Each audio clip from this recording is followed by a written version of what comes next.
テレ東ビズ。こんにちは。天羅万象久保田勝です。今年はですね、1923年の関東大震災からちょうど100年ということで、9月頃を中心にして地震あるいは地震防災の話をね、随分、数多く見聞きしました。今、次の南海トラフ地震や首都直下地震などへの危機意識も高まっているんですけども、日本の災害の歴史を紐解いてみると、300年余り前の恐ろしい天変地異というものが目を引くんです。時は江戸時代が始まって100年余り、18世紀の初頭です。元禄16年11月23日、現代の暦でいうと1703年12月31日、大正の関東地震の一つ前の関東大地震、元禄地震が起きました。マグニチュードは 8.2 と推定されています。で、震源の広がりは大正の倍ほどもあって、相模湾の沿岸から房総半島南部にかけて激しい揺れが襲い、そして房総半島の太平洋側、いわゆる外房も含めて大津波が襲ってきました。そしてそのわずか4年後の1707年には、東日本大震災を引き起こした2011年の東北地方太平洋沖地震に匹敵する規模の南海トラフの大地震、宝永地震というものが日本を襲うという地学的な大波乱がありました。宝永地震の震源域は東西に非常に長くて大きく、さまざまな推定があるんですが、規模はマグニチュード 8.6 以上と考えられています。東海地方から西日本の広範囲で大きな揺れに襲われましたけども、特に各地を巨大な津波が襲ったことで多くの犠牲者を出しています。そしてさらに人々に追い打ちをかけたのがこちら、巨大地震のわずか49日後に富士山が噴火を起こしたことなんですね。富士山の大噴火、宝永噴火です。記録が残る中では、富士山は平安時代に活動が活発で、大きな噴火としては西暦800年から802年にかけての延暦の大噴火、864年に大量の溶岩が流れ出した上岩の大噴火があり、1707年に起きた宝永噴火と合わせてこれらの三大噴火と呼ばれています。で、今から316年前に起きた宝永噴火は富士山のはっきりとした噴火活動としては現在に至るまでの最後の噴火ということになります。さて、初めに言いましたように、この富士山の宝永噴火ですけれども、日本の地震史上最大の地震の一つであります、宝永地震、南海トラフを震源とする宝永地震の49日後に起きました。この巨大地震と噴火が関連しているんじゃないかと考えること、これは自然なことなんですね。で、富士山が大規模な噴火をしたのは旧暦の宝永4年11月23日。現代の暦で言えば西暦1707年12月16日なんですけども、この後は現在の暦の日付でお伝えしていきたいと思います。で、超巨大地震の宝永地震の余震がまだ収まらない中でですね、富士山の周辺では噴火の前日12月15日から大きな地震が数十回も発生しているんです。で、宝永地震の本震で傾いて潰れかけていた家がですね、バタバタ倒れたみたいなんですね。そんな地震が起きたということなんです。そして迎えた12月16日の朝の10時から11時頃のことです。突然、富士山の南東側の山腹から噴火が始まりました。宝永噴火の始まりです。この宝永の富士山噴火が起きた日は、数日続いた曇り空から晴天になった日だったという記録が残ってるんですね。ですから、早朝江戸からは、西の方を見た人は雪をいただいた、少しでしょうけど季節的には、富士の姿が見えていたのではないでしょうか。で、100km ほど離れた江戸の人々はすぐには噴火のことなど知る由もないんですけども、当時の日記などには16日の朝から家の戸や障子などがビリビリビリビリと震え出したと書かれているんです。で、午後に入りますと南西の方角に暗い雲が盛り上がって雷鳴も聞こえてきたといいます。次第に雲は江戸の空にも大きく広がって、やがて雪が舞うように灰が落ちてきました。これでですね、町の人々は、どこかの山焼け、つまり火山の噴火だと気づいたわけなんですね。ただ、江戸の人々は経験上、これは信州の浅間山の山焼けだと思った人が多いようで、まさかあの富士山の噴火だと思い立った人は少なかったようです。江戸市中ではこの日の夕方には砂も降り始めて、降ってくるものは最初は白っぽい灰色だったものが次第に黒っぽいものに変わりました。で、翌日17日は空は明るくなったんですが、18日にはまた灰が休みなく降り出して視界も効かないほどだったといいます。で、そうした中でようやく駿河の国から富士山が噴火した。昼は煙が巻き上がり、夜には炎がはっきり見えたという知らせが届いたんです。離れた江戸でこれだけの予想でしたから、富士山の周囲、特に東側の駿河の東と書く駿東郡の集落は壊滅的な打撃を受けました。富士山山腹の噴火口に近い現在の小山町の須走では、噴火が始まると真っ黒な雲で闇に包まれて焼け石が大量に降り出しました。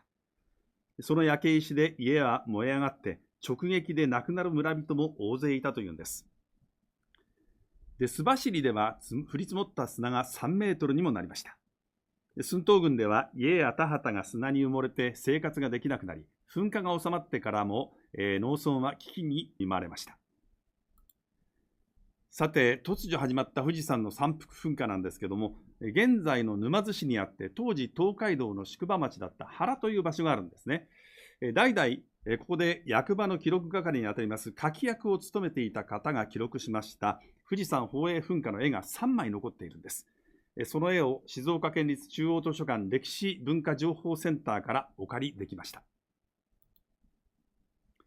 まず1枚目、絵の題名は昼の景気。この時代のこの景気という言葉にはありさまとか様子、情景といった意味があるんですね。で、宿場町の原から見た、宝永噴火初日、宝永4年11月23日、1707年12月16日の富士山の情景なんです。原宿から見て、富士山の中腹のやや右寄りから灰色の煙、雲が激しく巻き上がる様子が描かれています。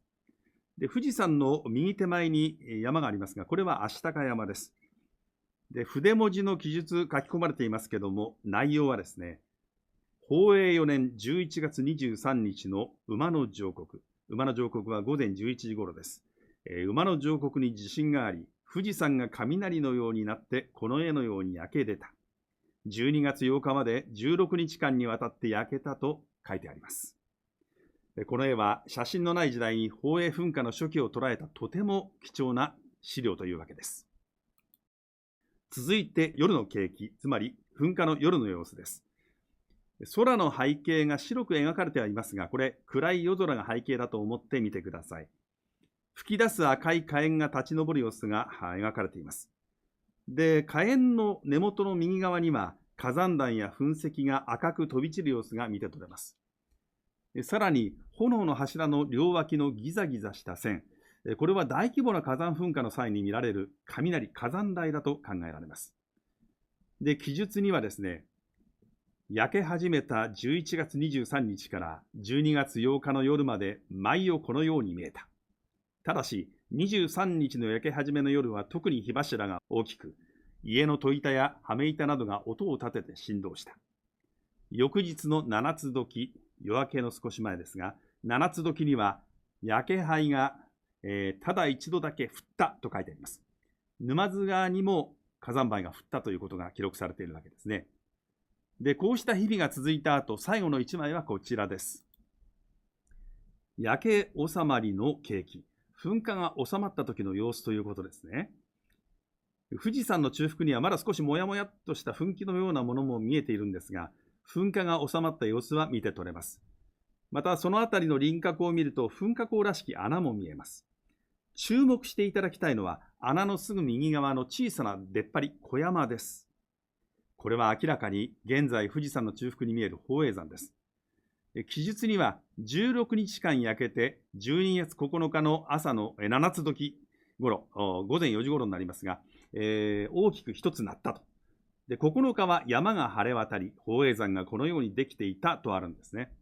なんとも生き生きした描写だと思います。このように1707年、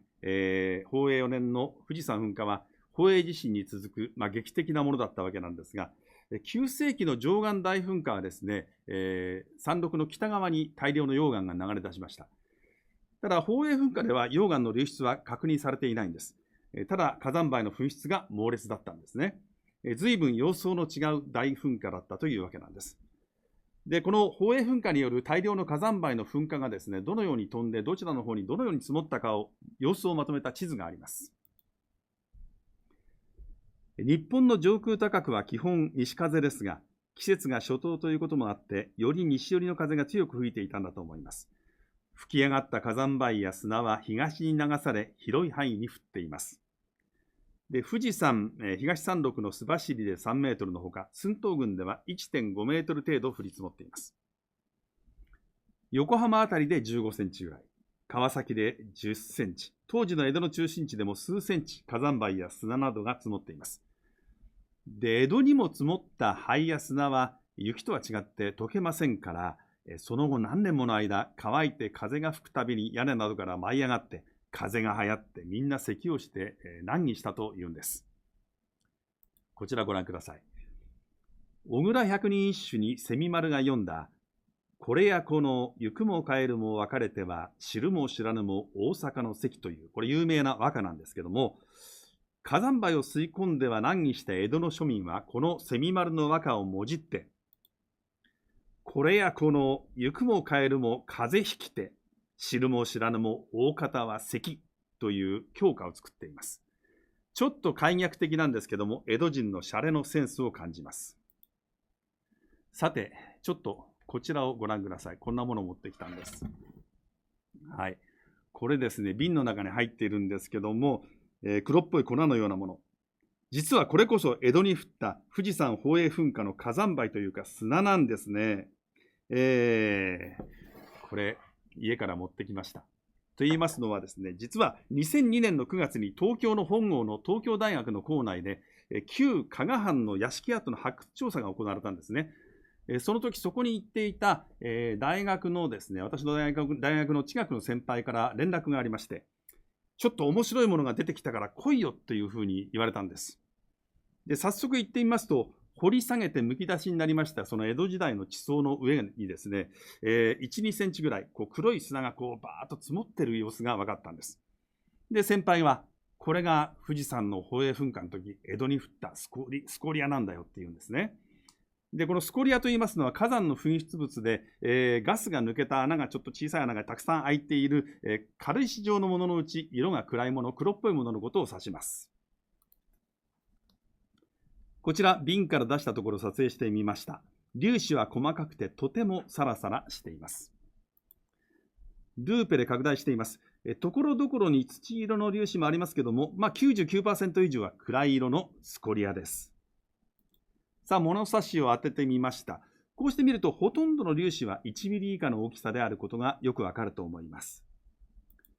顕微鏡です。40倍かけました。0.2 ミリから 0.5 ミリくらいの粒子はゴツゴツしていて、火山ガスが抜けた細かい穴のようなものが見えます。これがスコリアの特徴なんですね。で、粒子を瓶に戻した後なんですが、その出した紙の上に100分の1ミリオーダーの微細な粒子がこのように残りました。紙をトントントンと弾いてみますとですね、煙のようにこれ立ち上るんです。それほど細かいんです。最初に見たようなサイズの粒子は、そうは息をしても吸い込まないと思うんですが、この微細粒子はちょっとの風で舞い上がって、なるほど江戸市中で何年もの間、呼吸器疾患が流行ったというのが理解できます。これ、目に入っても非常に厄介なことになっただろうなと思います。次に富士山がどういう形で噴火をするのか、いつか噴火しますから、溶岩が流れ出す上岸型の噴火なのか、それとも大量の火山灰を吹き出す、宝永型の噴火などか定かではありません。このうち宝永型の噴火があった場合に、どのような火山灰の降灰のパターンになるかというハザードマップというものがあります。富士山火山防災対策協議会が2年前に改定した富士山の噴火による降灰のハザードマップです。全般には宝永噴火による火山灰降灰と似たような分布傾向なんですね。ただ、左上の正し書きがあるように、一度の噴火でこの範囲すべてにこれだけの灰や砂が降るというものではないということは留意する必要があります。で、このハザードマップは降灰についてのものがこれなんですけども、対策協議会ではその他に溶岩が流出したケースで、それも山のどこから流れ出したかケース分けしたハザードマップというものもあります。さて、富士山の山腹に開いた大きな穴に見えます。これがそうですけども、宝永火口なんですが、登山道があってすぐ間近まで行くことができるんですね。で、ここで静岡県三島市の新曽義秀さんが撮影した間近で見た宝永火口などの写真をご覧いただきたいと思います。宝永火口で一番大きな第一火口の北側の内側斜面から見上げた第一火口の上の方上部です。火山歴が覆っている中に富士山本体に隠れていた岩や地層が顔を出している様子がわかります。で、これはですね、はい。こういう図の向き、カメラを構えて映しています。火口の上の方、彼方には富士山頂も覗いているわけなんですね。さあ、今度は第一火口の下の端から、横の方を向いて宝永山を望んでいます。第一火口の下側の壁が盛り上がった形に見えています。この宝永山、標高は2693メートル。やはり富士山の側火山ですから、結構な標高があるんですね。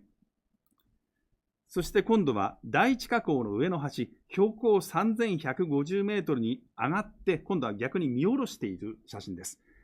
赤い石やスコリアがずっと手前に見えていますけれども、これは噴出直後のそのスコリアが酸素と結合してできた変色として考えられ、宝永山付近にも散らばっているのが見えます。この位置からは遠くに箱根火山、伊豆半島から駿河湾まで遠望が効きます。まさに絶景です。最後に国際宇宙ステーションからの富士山です。高度 400km からの見下ろした画像です。富士山のてっぺんの山頂火口は直径が700メートル余りなのに対して、その下の方に見えています宝永第一火口、これ1200メートルもあるんですね。富士山が単純な円錐形の成層火山ではないことがよくわかります。さて、後ろは山中湖側から見た富士山に変わりました。この位置からだと、ここに出っ張り、これが宝永山なんですね。で、現在、最後の南海トラフ巨大地震であります、昭和の東南海地震、南海地震からおよそ80年が経過して、次の南海トラフ大地震への切迫感が募っています。で、ここ300年余りほぼ静かな富士山なんですけども、次の南海トラフ地震が引き金になって、また噴火を起こすのではないかという懸念も確かにあるんです。富士山の一因ということを考えますと、東海道の要所、そして首都圏にも影響が考えられるだけに、正しい心配をした上で、防災を検討していかなくてはいけないなと思います。天羅万象でした。最後まで見ていただきましてありがとうございます。テレビ東京の経済ニュース、経済番組をもっと見たいという方はこちらの画像をクリックしまして動画配信サービステレ東ビズにアクセスしてください。どうぞよろしくお願いいたします。